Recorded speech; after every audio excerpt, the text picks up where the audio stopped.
থেকে পাড়া থেকে চলে গেছে তো 3 ঘন্টা লাগবে, 2 ঘন্টা লাগবে। এই যে দেখেন কি ফায়ার করবো আমাকে।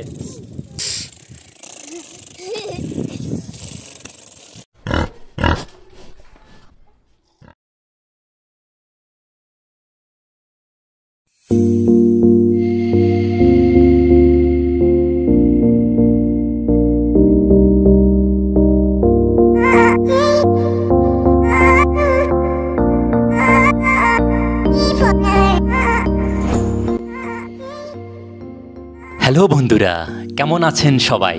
আমাদের আজকের অভিযানে সবাইকে স্বাগতম। বন্ধুরা, আজ আমরা চলছি বান্দরবানের গহীন থেকে গহীনে। আজ আমরা দেখাবো নিষিদ্ধ বান্দরবানের দুর্গম বেশ কিছু ঝর্ণা ও আদিবাসী পাহাড়ি পাড়া। সাঙ্গু নদী বেয়ে আমরা ছুটে চলব গহীনের দিকে। পাহাড়ের বুক ছিঁড়ে লুকিয়ে থাকা অজানা ট্রেল আর আদিবাসী পাড়াগুলোর সৌন্দর্য ফুটে উঠবে আমাদের এই অভিযানে।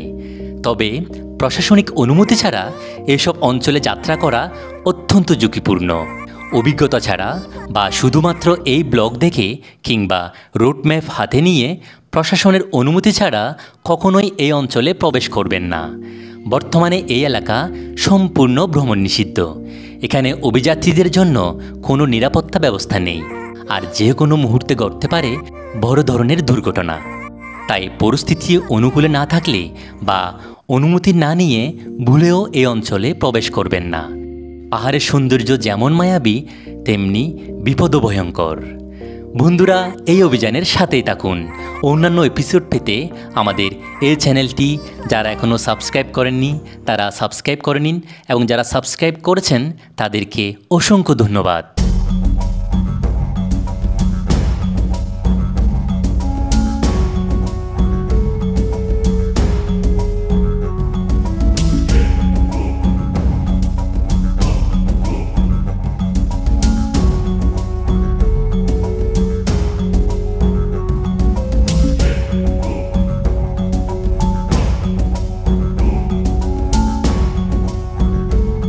বন্ধুরা, আলীকদম উপজেলা হতে আমাদের অভিযান শুরু। আমাদের আজকের প্রথম গন্তব্য থানচি আলীকদম সড়কের 21 কিলো। ট্রেকিং শুরু করে আমরা চলে যাব তিন্দু। চাঁদের গাড়ি ছুটে চলছে থানচি আলীকদম সড়ক দিয়ে। সমুদ্র পৃষ্ঠ থেকে প্রায় 2500 ফুট উচ্চতায় নির্মিত থানচি আলীকদম সড়ক ছোট বড় অসংখ্য পাহাড় ভেদ করে 12 ফুট চওড়া ও 35 কিলোমিটার সড়কটি এঁকেবেঁকে চলে গেছে আলীকদম উপজেলা হতে থানচি উপজেলায়। চোখ ধাঁধানো সড়ক, দেশের অন্যতম সর্বোচ্চ সড়ক এটি। আশপাশের লোকালয় দেখতে দেখতে আমরা চললাম 21 কিলো হয়ে তিন্দু সড়কের পথে।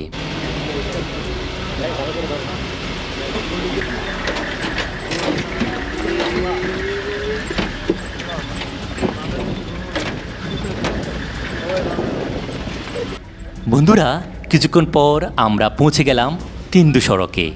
ভয়ঙ্কর এক সড়ক, চাঁদের গাড়ি ধীরে ধীরে ছুটছে। বাংলাদেশের অন্যতম বিপজ্জনক সড়ক এটি। সামান্য ভুল হলেই গাড়ি 2500 ফুট নিচে গিয়ে পড়বে। আমাদের দক্ষ ড্রাইভার সাহস নিয়ে এগিয়ে যাচ্ছে। গাড়ির সবাই ভয়ে কাঁপছে। এই এক ভয় জাগানিয়া অভিজ্ঞতা। এখান থেকেই আমাদের ট্রেকিং শুরু। তিন্দু সড়ক দিয়ে এগিয়ে চলছি সবাই। বৃষ্টিতে ভেজা থাকায় এ পথটি আমাদের জন্য খুবই বিপজ্জনক। অতিরিক্ত পিচ্ছিল এবং শ্যাওলা জমে অনেক জায়গায় চলার অনুপযোগী। শুধুমাত্র শুষ্ক মৌসুমে এই পথ ধরে গাড়ি চলাচল করে। তবু ভ্রমণ পিপাসুরা বারবার ছুটে আসে এই পথে।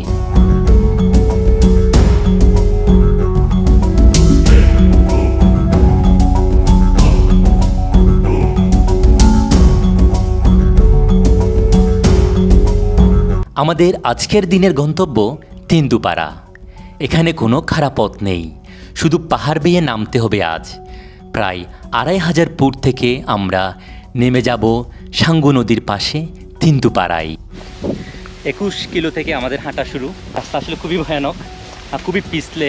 বৃষ্টি হওয়ার কারণে এখানে ঠিকমতো হাঁটাও যাচ্ছে না। আমরা হাঁটতে হাঁটতে প্রায় অনেক দূর চলে আসলাম। এই রাস্তা ধরে সোজা হাঁটলেই হচ্ছে তিন্দুপাড়া। পাও দূরে একদম মদক রেঞ্জের পাহাড়গুলো দেখা যাচ্ছে, অসাধারণ। আর কিছুক্ষণ হাঁটলে হয়তো আমরা পাড়ায় পৌঁছে যাব। পাড়ায় গিয়ে পাড়ার সৌন্দর্য আপনাদেরকে ছবি দেখাবো। আসলে খুবই সুন্দর, আসলে খুবই ভয়ানক। এখানে হাঁটা খুবই আসলে বিপজ্জনক।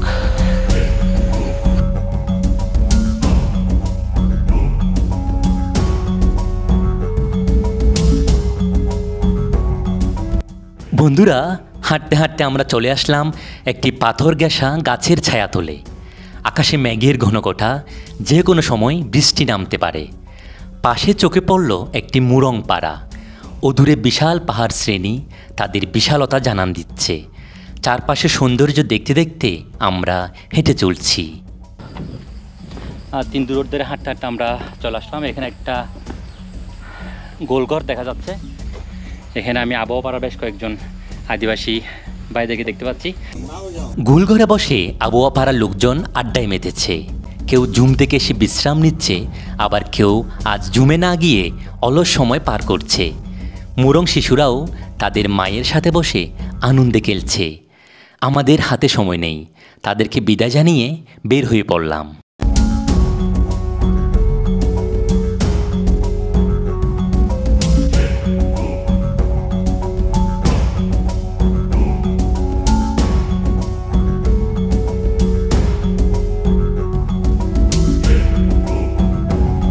আবহাওয়া পাড়া থেকে বের হওয়ার পরেই ঝুম বৃষ্টি। পাহাড়ে বৃষ্টি মানেই অদ্ভুত সুন্দর। চলতি পথে বৃষ্টির হাতছানি সবাইকে মুগ্ধ করছে। আমরা ভিজতে ভিজতে চললাম তিন্দু পাড়ার পথে।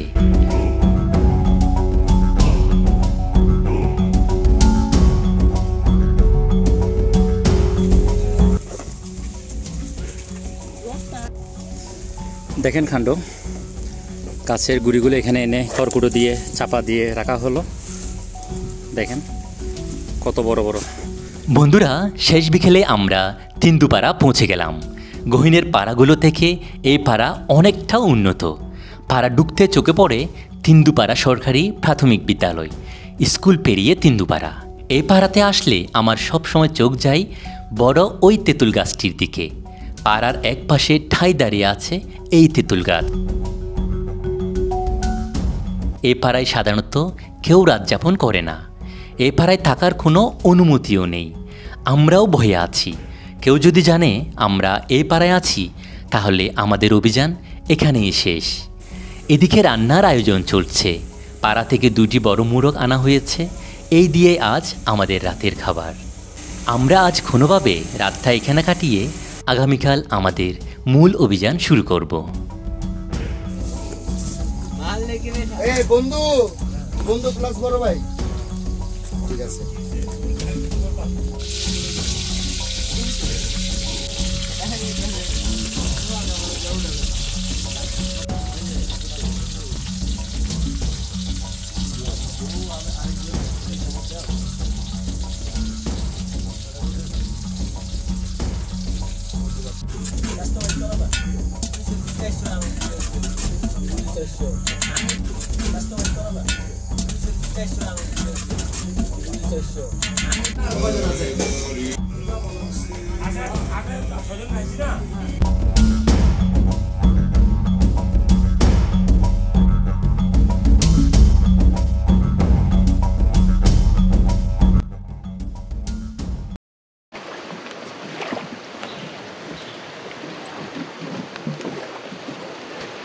সবাইকে শুভ সকাল। আমরা এখন আছি তিন্দুপাড়া। সকাল সকাল ঘুম থেকে উঠে পাড়াটা ঘুরে দেখছি। খুবই সুন্দর একটি পাড়া। তিন্দুপাড়াটা খুবই সুন্দর।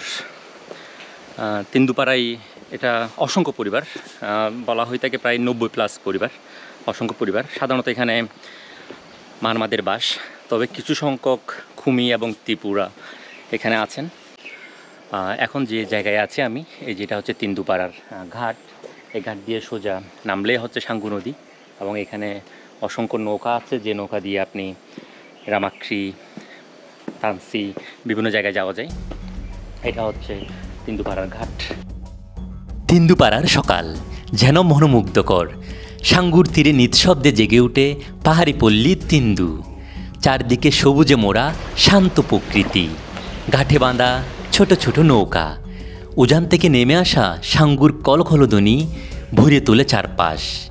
ঘাটের ধারে ছোট্ট একটি কুকুর খেলছে। এখানে আমাদের বেশিক্ষণ থাকা মোটেও নিরাপদ নয়। আমরা দ্রুত বের হয়ে পড়লাম। ঘাটে বাঁধা ইঞ্জিন চালিত বিশেষ নৌকা দিয়ে আমরা চলে যাব সামনের দিকে।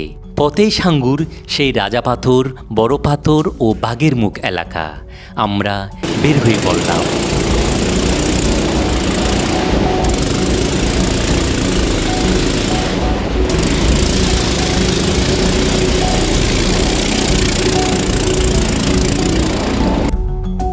মন পাগল করা অদ্ভুত সুন্দর এক পাহাড়ি নদী সাঙ্গু। নিঃসন্দেহে এই নদীটি যে কারো মন কাড়বে। নদীর মাঝখানে ছোট বড় পাথর পাশ কাটিয়ে আমাদের নৌকা সাবধানে এগিয়ে চলছে। সবাই শক্তপোক্ত হয়ে বসে পড়লাম। এগিয়ে চলছে আমাদের চাঁদের নৌকা। বন্ধুরা, আমরা সকাল সকাল পৌঁছে গেলাম বাঘের মুখ এলাকায়।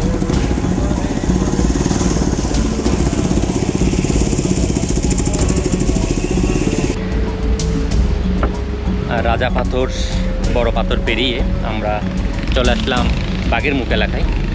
এখান থেকে নৌকায় নেমে আমাদের ট্রেকিং শুরু।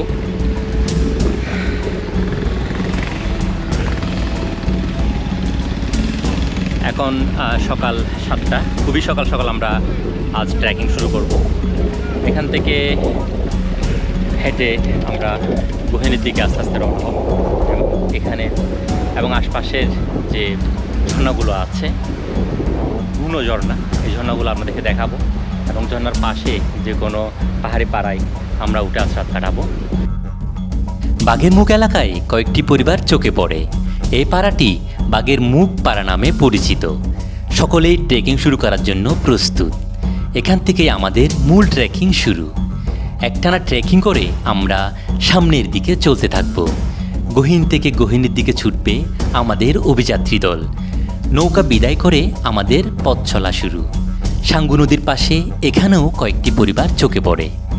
কথা বলে জানা গেল তারা উপরের কোনো পাড়া থেকে ঝুমের জন্য এখানে এসে বসত করেছে।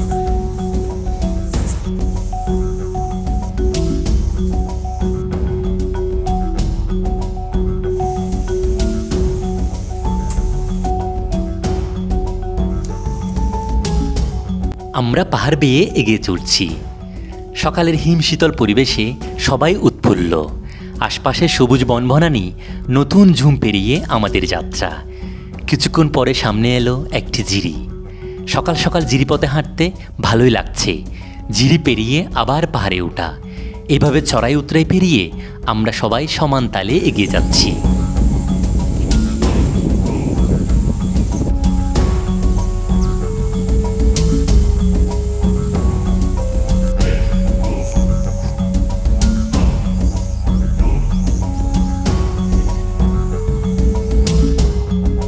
ঘণ্টাখানিক পর জিরির সৌন্দর্যে মুগ্ধ হয়ে কিছুক্ষণ থামলাম। চারিদিকে নিস্তব্ধ নীরবতা, শুধু জিরির কল কল পানি শব্দে মাতিয়ে রেখেছে চারপাশ। এই জিরি পাহাড়ের প্রাণ। যতদিন বনবনানি, গাছপালা, পাথর বেঁচে থাকবে, ততদিন এই জিরি বেঁচে থাকবে।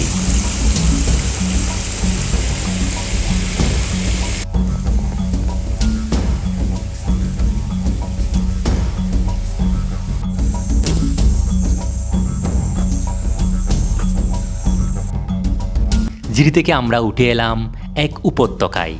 এখানেই হঠাৎ চোখে পড়ল এক আদিবাসী মহিলা কলা ও বিভিন্ন পাহাড়ি ফল নিয়ে বিক্রি করছে। দূরের কোনো পাড়া থেকে হয়তো তিনি এখানে আগন্তুকদের জন্য নিয়ে এসেছেন। আমরাও কিছুক্ষণ বিরতি দিলাম। এটা কি, এটা তো সুন্দর আছে। তোমার দিদি কত হয়েছে? দিদি কি পাড়া আছে এখানে? কি পাড়া? আচ্ছা, আপনার কি মারমা? নাম কি পাড়া? মারমা। সাউদান। কতক্ষণ লাগবে যাইতে? 2 ঘন্টা। 10 টাকা করে মিলাও। 3টা বস্তু? হ্যাঁ।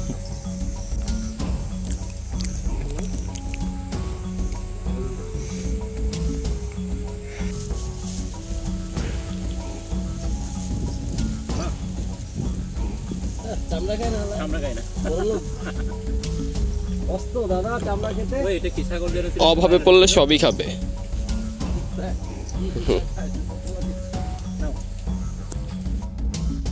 আবারও আমরা সামনের পথ ধরলাম। আঁকাবাঁকা জিরি ধরে আমরা এগিয়ে চলছি। চারপাশে ছড়িয়ে আছে অসংখ্য পাথর, বাতাসে এক অদ্ভুত নিস্তব্ধতা।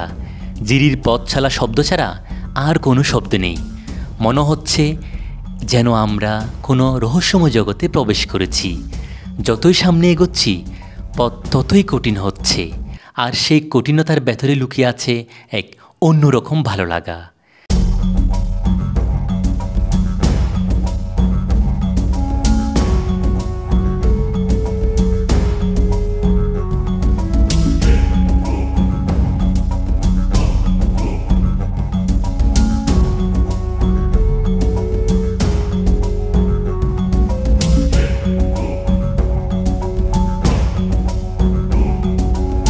দুর্গম জিরিপথ আমরা ধীরে ধীরে পার হয়ে আসলাম। সামনে আরও বড় চ্যালেঞ্জ। এবার সরু পথ ভেঙে পাহাড়ে উঠতে হবে। একে একে সবাই এগিয়ে যাচ্ছে। কোনোভাবে পা ফসকালেই বিপদ। এখান থেকে উদ্ধার করারও কোনো সুযোগ নেই। সবাই সাহস নিয়ে এগিয়ে চলছে। কেউ উপর থেকে পড়ে গেলে নিশ্চিত জিরিতে গিয়ে পড়বে। দলের একজন ভয়ে আতঙ্কিত, সোজা হয়ে দাঁড়াতে পারছে না।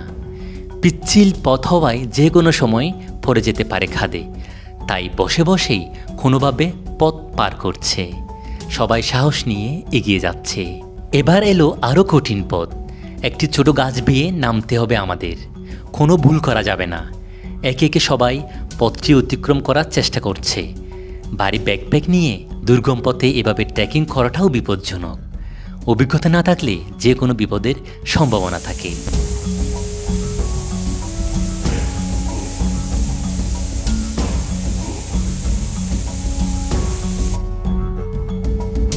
বন্ধুরা, ধীরে ধীরে দলের সবাই পাহাড় বেয়ে নেমে এলো। সবার চোখে মুখে প্রশান্তি। কিছুটা জিরির এই জায়গায় বিশ্রাম নিয়ে আমরা আবারও এগিয়ে যাব। একজন বন থেকে পাহাড়ি ফল নিয়ে এলো। এই নিয়ে চলছে ছোট্ট আয়োজন। এগুলো খেয়ে এখানে কিছুক্ষণ বিশ্রাম নেওয়া যায়, এরপর না হয় আবার এগিয়ে যাব। মাশাআল্লাহ, লা হাওলা ওয়ালা কুওয়াতা, মাশাআল্লাহ মাশাআল্লাহ। লা হাওলা ওয়ালা কুওয়াতা বললেন কেন? হিউজ পরিমাণে মিষ্টি তো ভাই এর ইয়া মুখে রয়ে গেছে, জাম্বর দিছিলাম তো ভাই, কারণ একটু এই সারাই নিগা।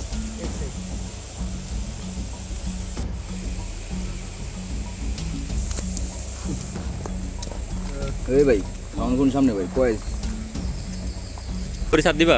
হ্যাঁ অবশ্যই দিবা। এই তোমার ছোট ভাই তো পাইলো না রে ভাই। আমার ভাইটা আগে গেছে গা।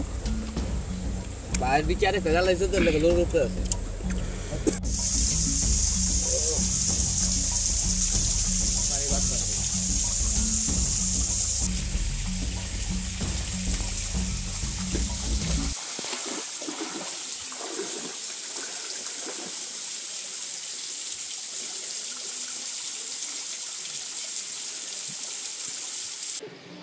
আমরা হাঁটতে হাঁটতে প্রায় পাড়াতে চলে আসলাম। ওয়াও, এটা হচ্ছে চাউডং পাড়া। শেষ বিকেলে আমরা পৌঁছে গেলাম সুন্দর এক পাহাড়ি পাড়ায়। পাড়ায় ঢুকতেই অদ্ভুত ভালো লাগা কাজ করছে। পাড়ার পরিবেশ আদিবাসীদের জীবনধারা যে কাউকে মুক্ত করে। সারাদিনের ক্লান্তি যেন নিমিষেই দূর হয়ে গেল। পাড়া ঢুকতেই এক আদিবাসী বৃদ্ধা মহিলাকে দেখলাম আমাদের আগমনে হাত নেড়ে ইশারা করছে আর হুঁকো টানছে। হয়তো আমাদের আগমনে খুশি হয়েছেন।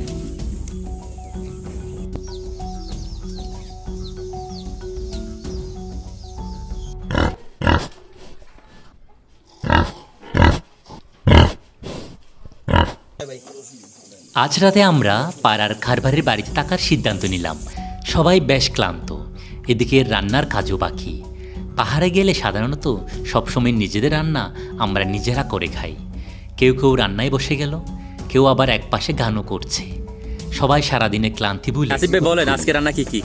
আজকের রান্না হবে আমাদের খিচুড়ি আর হচ্ছে আলু দিয়ে মুরগি ভুনা। এটা হচ্ছে পাহাড়ি মুরগি। এই যে আমাদের কারবারি দাদা, উনি হচ্ছে এই মালিক। দাদার সাথে কথা হচ্ছে। জি। হ্যাঁ হ্যাঁ।